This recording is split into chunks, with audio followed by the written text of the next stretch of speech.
भाई माने ये वीडियो टे देखो। अमिता मेहर को जी हत्या करछंती से भी मो बापा को हत्या करछंती दी जणन को हत्या जणे लोक करछि तत्कालीन गृह मंत्री को नेतृत्व रे ही पुलिस सब काम करछि आउ बापा को गोटे मोहरा बने देले सर से माने आउ लास्ट रे बापा को भी जेल भीतर से मारी देछंती प्लान करके केसटा को चापी देबा पाए बट हमको तो न्याय मिलिनी सर। वीडियो देखिलो ये वीडियो टे देखो।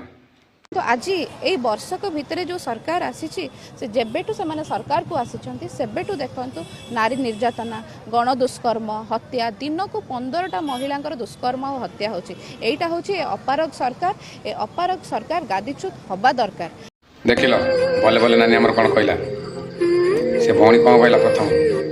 ममता मेरे मर्डर केस को ता बापा सब किसी अंदर ता बापा को रखले जे ता बापा को भी मार देले। चिंता कर माने दोष को नुचा जन को 10 जन ही मारदेवे से गेंडाड़ा समय चलता बुझे ना आबे आम बल्ले बल्ले ढाबा नानी आसी कौन कौन अपराध सरकार कहबू ना कौन करूँ कहीं अपराध सरकार कहू बाध्य हो कहीं जेहेतु बल्ले बल्ले ढाबाटा बंद हो